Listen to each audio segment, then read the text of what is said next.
We were very amazed, and we regret this step, frankly speaking. I know that there will be official communication from Moscow in this regard, so I wouldn't go into much detail, but we think that it was a mistake. And we regret that there was a pressure on Secretary General from the part of the countries that really don't want to bring peace to Syria.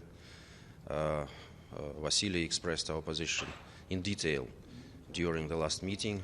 We thought that it was quite reasonable and clear, but somehow there was a pressure, and we still need to know the detail.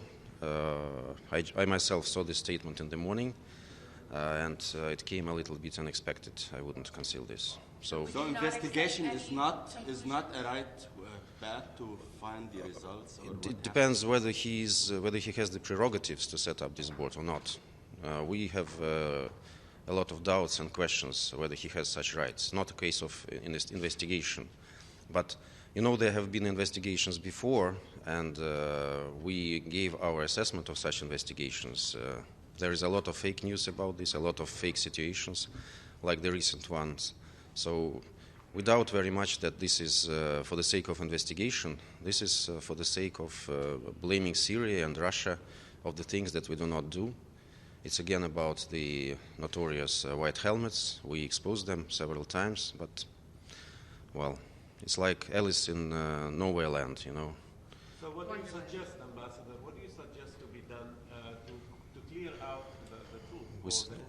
We suggest not to invent artificial reality, to judge by facts, and we really cited facts and concrete information about what has happened and what hasn't happened. And we think that the sources of such information should be trustworthy on the ground and not for people sitting somewhere far away. Again, we several times in detail exposed white helmets. We explained why we do not trust this organization.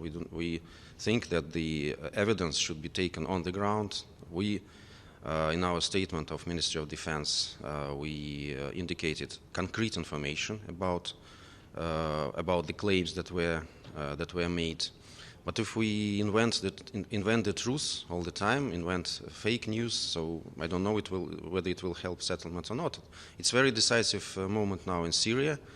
We are on the eve of launch of Constitutional Committee, and of course there are a lot of forces that are not interested in peace in Syria, that just want to keep pressure on Syrian government, on legitimate Syrian government, and they want to undermine any efforts for settlement. So we're afraid that this might be one of such attempts. Is Russia going to cooperate? Is Russia going to cooperate? Sorry, Will Russia cooperate, Ambassador, in the investigation? We need to find out whether he has legal reasons to set up this board, first and foremost. I don't know. It's very difficult to comment at this time. Again, I advise all of you to wait a little bit, because there will be official communication from Russian Foreign Ministry. It's being prepared right now. So I will not go into further details, but the tone will be as I reflected to you. Could this board's work and investigation impede any forward movement on the Constitutional Committee and efforts to end the Syrian conflict? If it's invented to do this, of course it will impede this movement. Of course it will help those who don't want, as I told you, peace in Syria and don't want peaceful settlement. So this might be a very deplorable development. We need to find out and understand better. Ambassador, the Secretary General said under Article 97 of the Charter he has the mandate to call for this internal. Well, tell us how you see it. I think it's about the fact that he is the superior administrative officer of the United Nations. So I don't know. I don't see any direct indications there for setting up of any boards. Ambassador, on DPRK, they're accused again of violating Security Council resolutions by firing short-range ballistic missiles.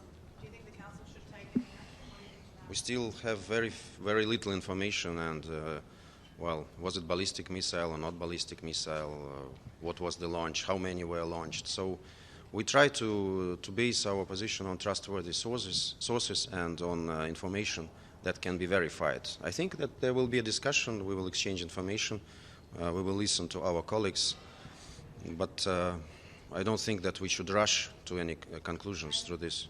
And just a follow-up on Iran, what do you think the Americans are trying to achieve by sanctioning Zarif? It's difficult sometimes to get into the heads of the Americans. If I could do this, of course, some of my comments would have been more interesting to you, but it remains an enigma. Like a woman's mind, sometimes Americans' minds are very, mysterious. What is Russia doing? Ambassador, can I ask you? Sorry. Ambassador, can I ask you about? I know my colleagues asked you about the tensions in the Persian Gulf. There's a proposal by the UK to start have an international naval force there. What is the Russia's position about this? Do you think it's a good idea? We think that there should be some de-escalation of situation there. We presented our strategy. I don't know whether you're aware of this or not. It was distributed as official document of Security Council, and I encourage all of you to read it, and you will find a lot of answers in this strategy. You will not find anything about British initiative. It is much more deep and thoughtful than this. What is Russia doing to save the Iran nuclear deal? Everything Name possible. 5 things that you're doing. 5 things. Yeah. Oh my God. I will not say it by naming, and it depends not only on Russia, but Russia is doing everything. We stick to our agreement and to our promises. I don't think anyone can reproach Russia of not doing enough. Maybe you should ask the same question to the Americans. Could they do a single thing, to name a single thing to save this deal? So yeah. On that, the U.S. just announced that it will extend the waivers for Russia to help Iran with its non-military nuclear program. Do you have any comment on that? We don't need any waivers to cooperate with Iran. We are an independent country. Iran is an independent country, so we don't need to ask for authorization for anyone. It's up to US to waive or not to waive. That's the question. Okay. Thank you. So, thank you. Thank you.